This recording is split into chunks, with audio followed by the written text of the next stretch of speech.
여러분은 하나님께서 기뻐하시는 제사, 다시 말해서 하나님께서 가장 기뻐하시는 예배가 무엇이라고 생각하십니까? 이 시간에, 지금 이 시간에 우리나라에는 수많은 교회들이 하나님을 기쁘게 해드린다, 하나님을 만나야 한다. 어쨌든 하나님의 이름으로서 이 예배를 드리기 위해서 모여 있습니다. 그리고 또 우리 교회도 이 자리에도 여러분들도 하나님 앞에 기쁨과 하나님께 예배를 드린다는 이유로 이 자리에 있습니다. 그렇다면 과연 하나님께서 기뻐하는 제사는 무엇이라고 생각합니까? 아니, 기뻐하시는 예배는 무엇이라고 생각하십니까, 여러분들은? 오늘 시편 51편 16절에서 19절에 보면은 하나님께서는 모든 제사를 기뻐하시지 않는다라고 이 다윗이 말을 하고 있습니다. 뭐라 말하고 있냐?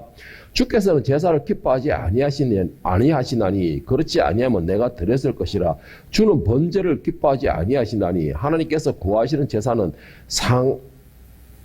상한 심령이라. 하나님이여 상하고 통회하는 마음을 주께서 멸시하지 아니하시리이다. 주의 언택으로 시온의 선을 행하시고 예루살렘 성을 쌓으소서. 그때에 주께서 의로운 제사와 번제와 온전한 번제를 기뻐하시리니 그때에 그들이 수소를 주의 제단에 드리리다.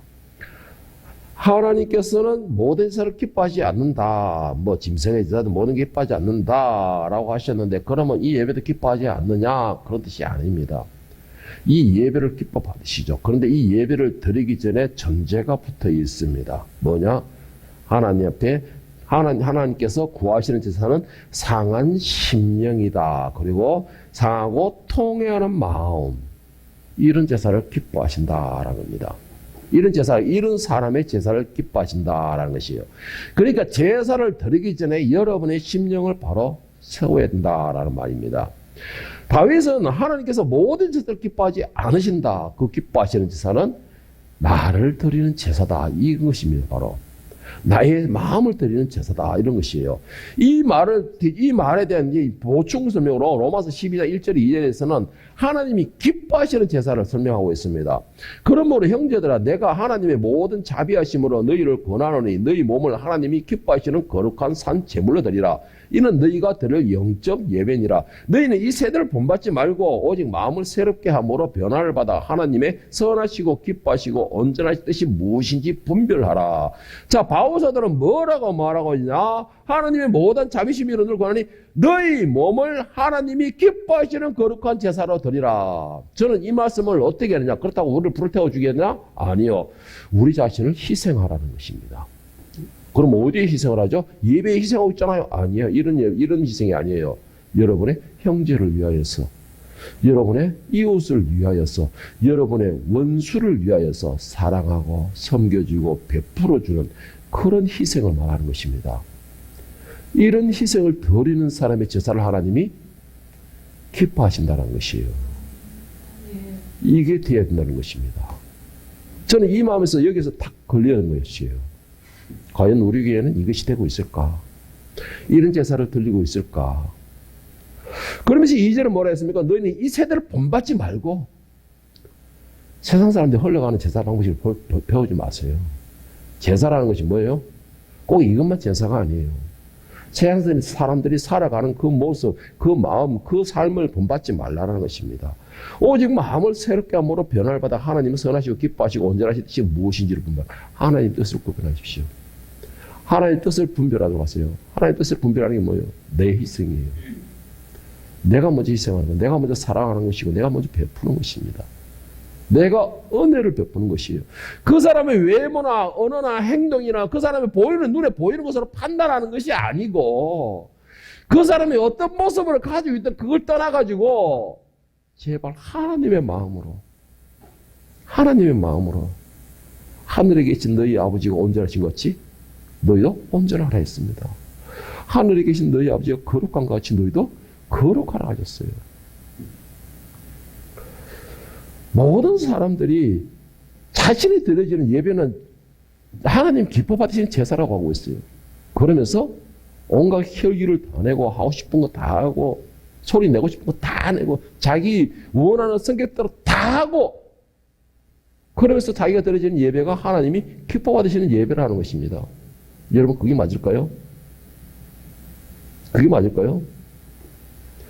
오늘 본문 말씀으로 볼 때에 그것은 착각이 중에서도 큰 착각입니다. 오늘 본문 말씀 가운데서는. 우리가 드리는 예배는 하나님이 받든지 안 받든지 관심은 없고 그냥 내가 이 자리에 나와가지고 그냥 찬양하고 말씀 듣고 기도하고 눈물 좀 흘리고 이렇게 하면은 내가 예배, 하나님 기뻐하는 예배가 아닐까? 여러분 죄송하지만 이런 예배는 내 만족의 예배라고 생각합니다. 내 만족에 들기 위한 예배라는 것이에요. 중요한 거는 예배 대상이 없잖아요. 예배 대상이. 예배 대상이 있으려면 어떻게 돼요? 그분의 뜻을 따라야 돼요. 예배 대상을 찾고자 하면 그분이 마음에 들게끔 해야 되는 것이에요. 그분이 원하는 제사를 드려야 돼요. 그분의 원하는 제사가 뭐예요? 나를 희생하는 제사예요. 나를 희생하는 제사. 그런데 나는 희생하지 않으면서 예꾼이 짐승만 잡고 있는 거예요. 저는 그런 사람들 보면 참 생각되는 게 참 불쌍한 사람이다. 왜요? 예배 대상도 없이 앉아가지고 시간만 때우고 있잖아요. 여러분 예배를 드리고 하나님과의 만남의 관계가 이루어지고 하나님과의 뜻에 하나님의 뜻에 하나님의 사랑을 받는 예배를 드리면요. 그날은 정말 소중한 예배가 돼야 돼요. 마음의 감동 역사가 일어나야 돼요. 파도가 일어나야 됩니다. 그리고 내 삶의 변화를 일으킬 수 있는 그런 역사가 일어나야 돼요. 그게 오늘 하나님 받으시는 거룩한 제사가 되었다라는 것이죠. 그런 것 없이 그냥 시간만 때우러 왔으면은 그것이 사람이 제일 불쌍한 사람이잖아요. 오늘 시간만 버리는 것 뿐이잖아요. 아무 유익이 없잖아요. 오늘 히브리서 기자는 본문에서 히브리서 3장 15절 17절에서 하나님 기뻐하는 제사를 이렇게 말하고 있습니다. 여러분 오늘 본문에서 말하고 있는 히브리서 기자가 말하고 있는 이 하나님이 기뻐하시는 제사 잘 보시고 여러분들은 이 제사가 되고 있는가 한번 생각해 보십시오. 그러므로 우리는 예수로 말미암아 항상 찬송의 제사를 하나님께 드리자. 이는 그 이름을 정언하는 이들의 열매니라. 오직 선을 행함과 서로 나누어 주기를 잊지 말라. 하나님은 이 같은 제사를 기뻐하시느니라. 너희를 인도하는 자들에게 순종하고 복종하라. 그들은 너희 영혼을 위하여 경성하기를 자신들이 청산할 자인 것 같이 하느니라. 그들로 하여금 즐거움으로 이것을 하게 하고 근심으로 하게 하지 말라. 그렇지 않으면 너희에게 유익이 없느니라. 제가 오늘 이 말씀을 딱 보는데 이제 어저께 제가 그랬잖아요. 어저께 꿈을 꾸면서 오늘 아침 무거운 마음이다. 그런데 아까 제가 이 말씀을 딱 보는데 너무나 눈물이 나는 것입니다. 제가 너무나 눈물이 나고 주체가 안 될 정도예요. 뭐라고 대해서 하시느냐? 항상 찬송의 제사를 하나님께 드리자. 그는 그 이름을 정언하신 입술이라. 오직 선을 행함과 서로 나누어 주기를 잊지 말라. 하나님은 이 같은 제사를 기뻐하시니라. 여러분 이 말씀에서 제가 계속 반복하고 있지만 자기 희생의 제사예요. 자기 희생의 제사입니다. 하나님께서 기뻐하시는 제사는 자기를 드리는 제사라는 것이죠. 그냥 입으로 찬양 부르고 그냥 고개 숙여 눈 감고서 기도하고 그것을 기뻐하는 것이 아니라는 것이죠. 로마서에서 바울이 뭘 했습니까? 너희 몸을 거룩한 산 제사로 드리라 했습니다. 나는 희생하지 못하고 나는 섬기지 못하고 나는 겸손하지 못하고 나는 내 입술에서 예수의 냄새라는 것이 냄새를 그조차도 풍겨나지 않으면서 나는 하나님의 자녀다 크리스천이다 내 자랑을 삼고 있죠. 그런 제사 백날을밖에 안 받는다는 것입니다.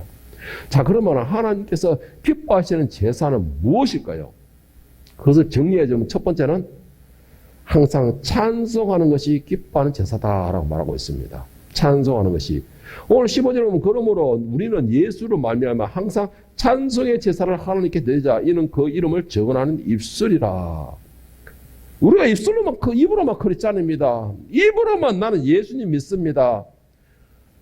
아무리 떠들어봤자 오늘 히브리서 기자는 그것보다 내 입술에서 나오는 찬양이 끊어지지 않는 것을 하나님 더 기뻐하신다라고 말씀하는 것입니다. 무엇보다도 예수님을 정언하는 것보다 입으로 막 백날 예수 믿어야 떠드는 것보다 내 삶에서 그 한 그것이 더 하나님이 기뻐하는 것이다라고 말을 하고 있어요. 이것에 대해서는 저도 항상 강조하는 것이 있었습니다. 예수 믿으세요. 예수 믿으세요. 백날 떠드는 것보다 내 입에서 항상 웃음이 끊이지 않고 기쁨의 얼굴로서 찬양 소리를 흥얼흥얼 하면서 누구를 만나든 간에 긍정적인 언어를 사용하고 그 언어에서 어느 대화만 나눠봐도 기분이 좋아지는 긍정적인 언어를 사용하고 항상 다른 사람들보다 내가 겸손하고 사랑을 담고 그런 사랑을 담은 선교의 모습을 보이는 거 이것만큼 더 확실한 복음의 전파랑은 없다라고 저도 계속 강조를 해왔습니다. 여러분 가장 큰 전도는 뭔지 아십니까? 가장 큰 제사는 뭔지 아세요? 내 삶, 내 인생 자체가 다 제사의 인생으로 만드는 방법이 뭔지 아세요? 내 삶에서 언어와 행동을 바꾸는 것입니다. 그리고 그 입에서 찬양이 끊어지지 않는 것이에요. 그리고 예수님의 삶이 내 삶의 자체가 되는 것입니다. 바로 히브리서 기자가 말하는 것은 그거예요.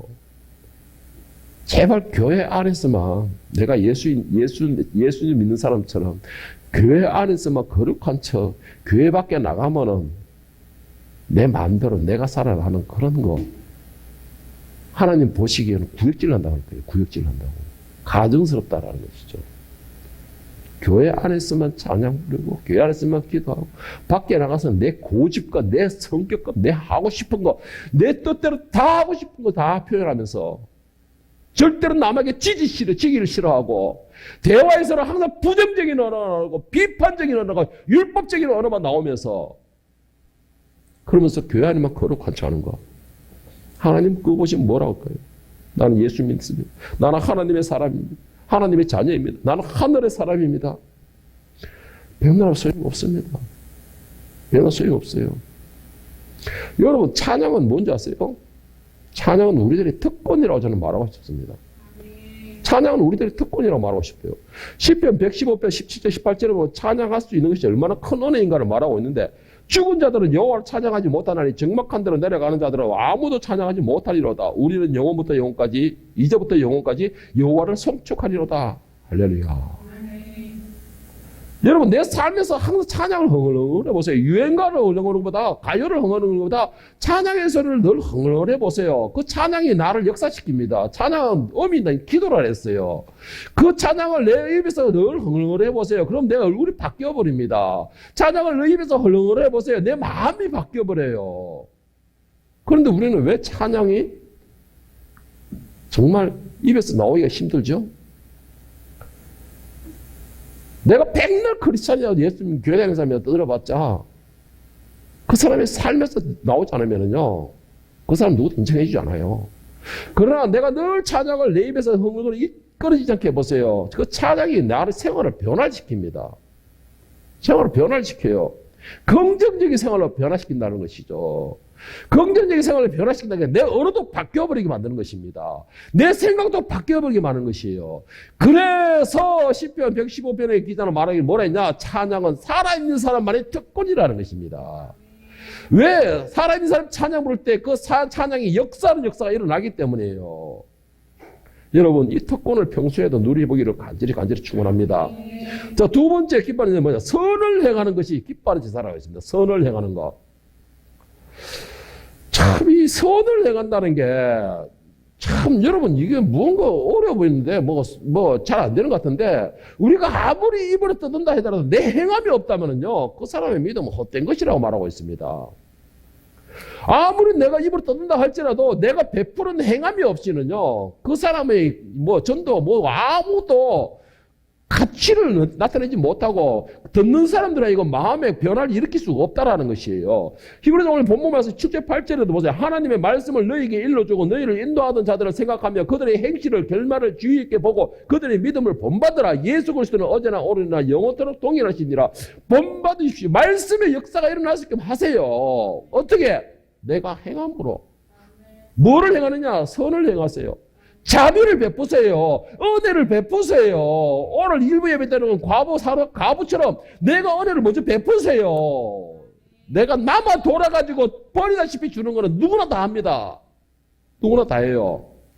그러나 내가 한 끼 먹고 이제 죽을 것이다 하는 걸 반을 나누어 준다고 가지고는 그거는 예수 그리스도의 은혜를 입은 사람, 하나님의 사랑을 입은 사람만이 할 수 있는 특권이라는 것입니다. 하나님이 받으시는 제사는 이런 제사를 받으시는 거예요. 이런 제사를 받는다는 것입니다. 내가 선을 행하는 거. 여러분이 지금 어디에 있든지 그리고 무슨 일을 하고 있는지, 누구를 만나고 있는지, 그것은 중요한 게 아니에요. 그게 중요한 게 아니에요. 여러분의 모습에서 하나님의 사랑과 예수 그리스도의 그 은혜가 나오고 있느냐는 것입니다. 여러분의 입술에서 그 사람을 상대를 배려하는 그런 언어가 나오고 있느냐는 것이에요. 야고보서 2장 14절 18절에서 보면 행함에 대해서 이렇게 말하고 있습니다. 내 형제들아, 만일 사람의 믿음이 있노라 하고 행함이 없으면 무슨 유익이 있으리요? 그 믿음이 능히 자기를 구원하겠느냐? 만일 형제나 자매가 헐벗고 일용할 양식이 없는데 너희 중에 누구든지 그에게 이르되 평안히 가라, 덥게 하라, 배부르게 하라, 그 몸에 쓸 것을 주지 아니하면 무슨 유익이 있으리요? 이와 같이 행함이 없는 믿음은 그 자체가 죽은 것이라. 어떤 사람은 말하기를 너는 믿음이 있고 나는 행함이 있으니 행함이 없는 너희 믿음을 내게 보이라. 나는 행함으로 내 믿음을 너희에게 보이리라. 15절에 만일 형제나 자매가 헐벗고 있으면 일용할 양식이 없는데 너희 중에 누구든지 그에게 이르되 평안히 가라, 덥게 하라, 배부르게 하라 하면 그 몸에 쓸 것을 주지 않는다면 무슨 유익이 있냐? 이게 오늘 우리 모습 아니에요? 상대방에게 뭔가 부족한 게 있은 거, 뭐가 필요한 게 있음에도 그래 열심히 노력해봐, 구해봐, 기도해봐, 백날 그려봤자 뭘 합니까? 내 주머니에 든 것을 줘야지. 내 주머니에 든 것을 줘야지. 말로만 하나님께서 함께 하실 거야, 기도할게, 뭐 어떻게 할게, 뭐 어떻게, 이거 백날 무슨 소용이냐는 것이에요. 오늘 사로잡 과부가 그런 거죠. 우물물에서 퍼보세요 안 하고 자기한테 있는 걸 가지러 가는 거. 그것이 하나님이 기뻐하는 제사라는 것이에요. 아무리 믿음이 있다 들어봤자 그 믿음에 대한 증거를 보이지 못한다면요, 그 믿음은 헛된 것입니다. 누구도 인정해 주지 않습니다. 내가 아무리 교회를 다닌다, 내가 아무리 크리스찬에 떠들어봤자 내가 크리스찬으로서 믿음 있는 사람으로서 교회 다니는 사람으로서 예수 믿는 사람으로서 하나님의 자녀로서의 뭔가를 보이지 않으면요, 제발 그 사람의 믿음은 아무런 증거가 나타날 수 없습니다. 아무런 증거가 나타날 수 없어요. 그렇다면 믿음의 증거는 어떻게 보여야 됩니까? 어떻게 보여야 되죠? 오늘 히브리서 13장 1절 3절에서는 가장 기본적인 것을 말하고 있습니다. 내가 예수쟁이다, 교회 다니는 사람이다, 나는 하나님의 은혜를 입은 사람이다 라는 증거를 보일 수 있는 가장 기본적인 거, 히브리서 13장 1절 3절에 보면 형제 사랑하기를 계속하고 손님 대접하기를 잊지 말라. 이로써 부지정의 천사들을 대접한 이들이 있었느니라. 너희도 함께 갇힌 것 같이 갇힌 자를 생각하고 너희도 몸을 가졌은 자 학대받는 자를 생각하라. 제발 내가 아니고 다른 사람을 좀 생각하세요. 저 정말 오늘 너무나 이 말씀을 들을 때마다 마음이 너무나 참 무거워요. 정말 너무나 무겁습니다, 마음이. 가장 믿음의 증거를 보이시는 가장 기본적인 거, 형제를 사랑하세요. 정말 부탁합니다. 형제를 좀 사랑하고 좀 베푸시고 내가 먼저 희생하시고 내가 먼저 좀 대접해주고, 이런 사람이 믿음의 증거를 나타낸다는 것이에요. 나보다 못하고 어려운 사람들 있으면 제발 좀 돌아보시고 가서 손잡아 주시고 같이 눈물 흘려주시고 같이 웃어주시고,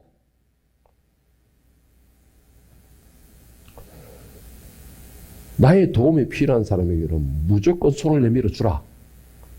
이건 하나님의 명령입니다, 여러분.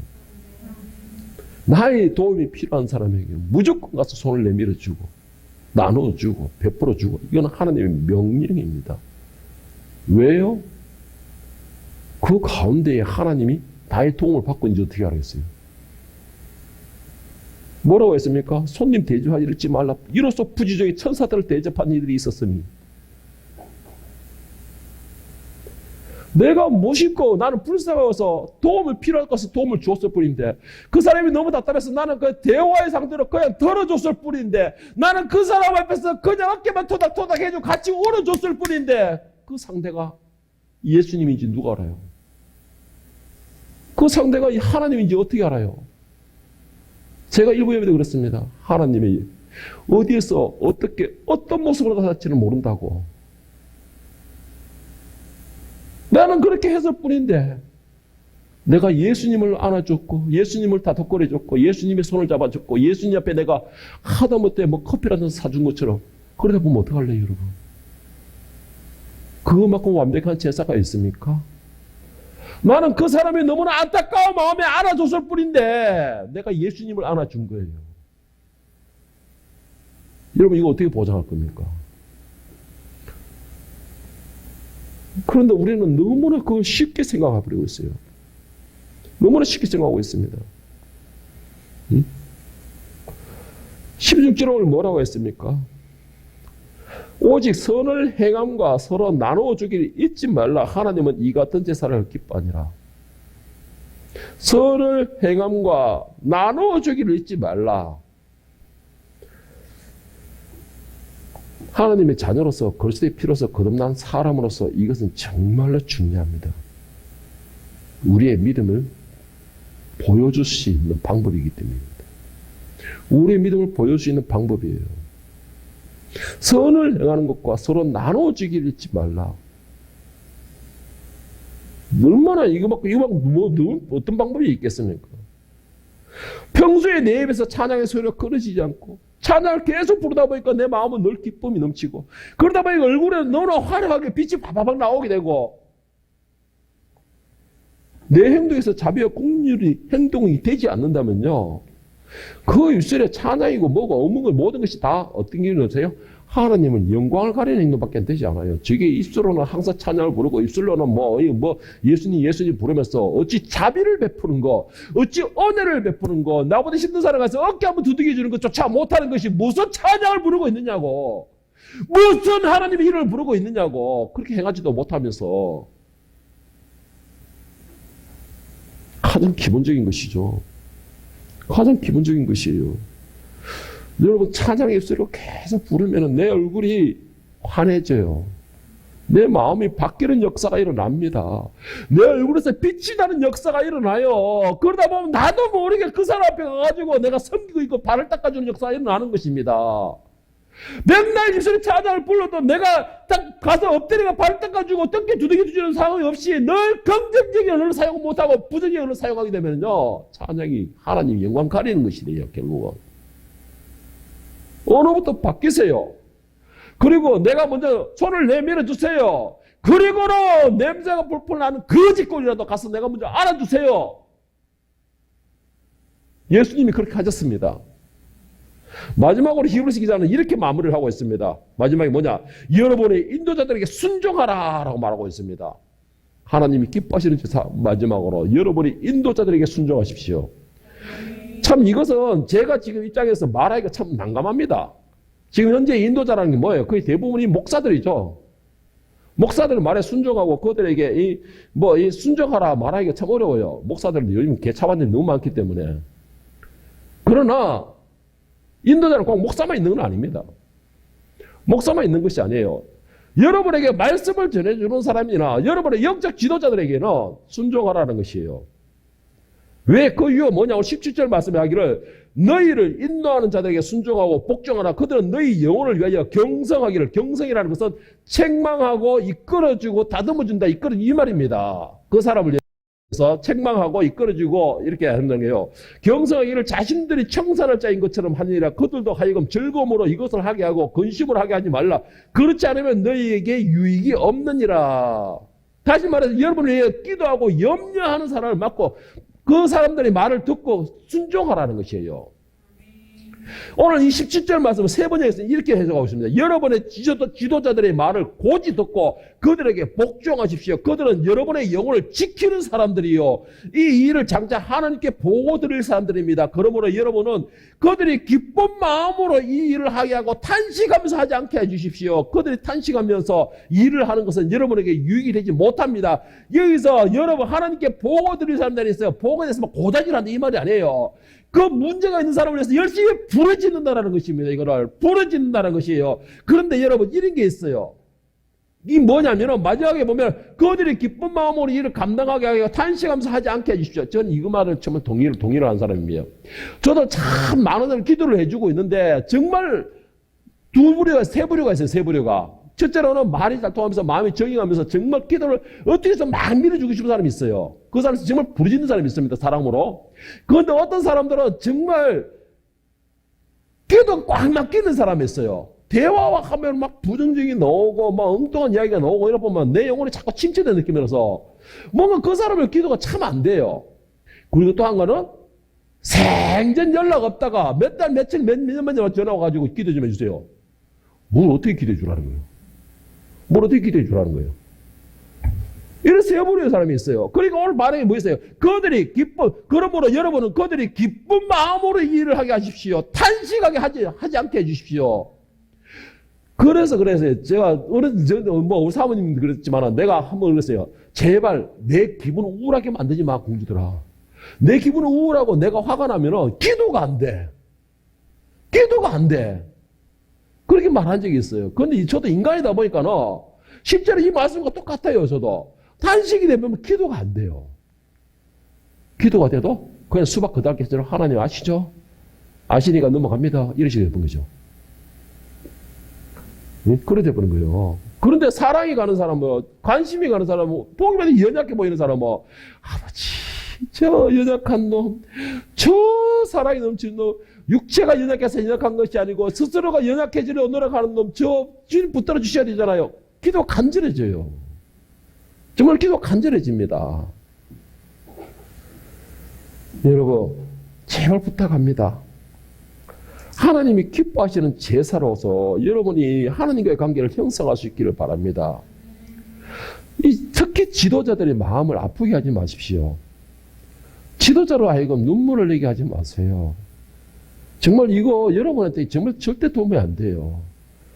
하나님께서는 그 지도자들, 영적 지도자들의 기도 소리를 정말 민감하게 들으십니다.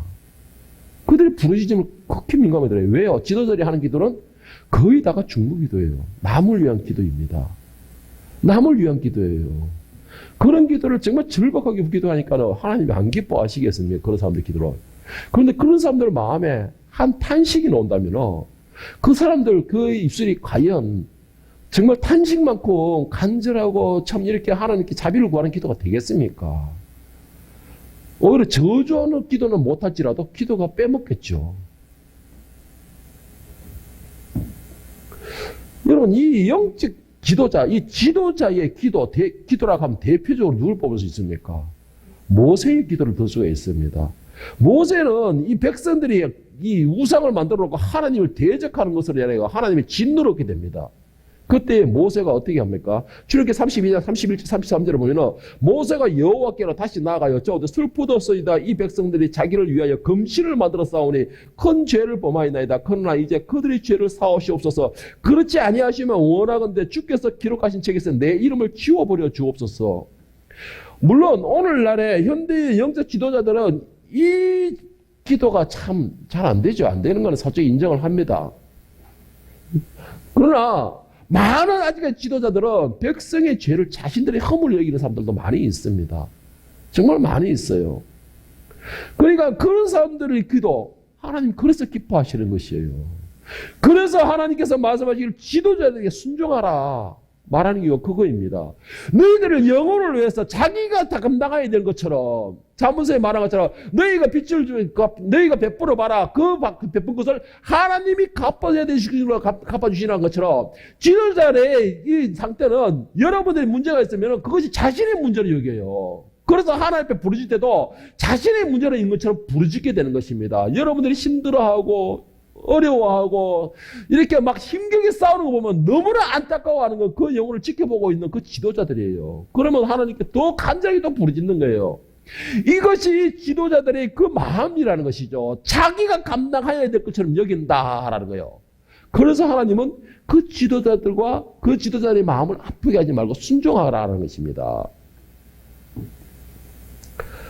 여러분, 지도자들의 문제도 중요하지만 더 큰 문제는 말씀을 듣는 우리의 자세도 중요합니다.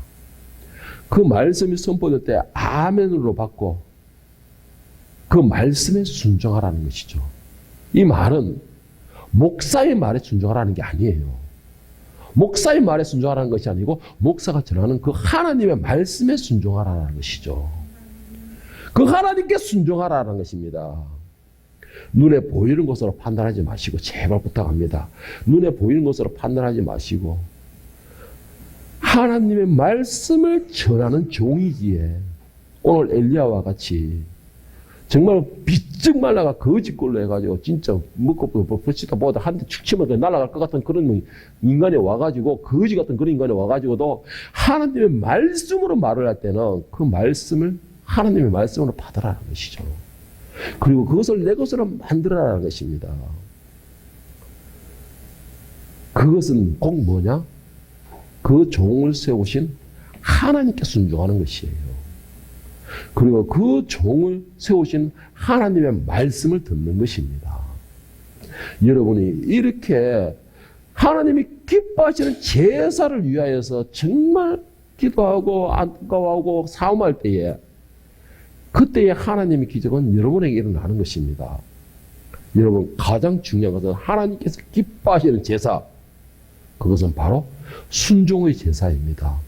그리고 행함과 자비의 제사입니다. 뭐예요? 예수 그리스도의 이름으로 내가 베푸는 것이에요. 그리고 하나님의 말씀으로 듣는 것이에요. 말씀을.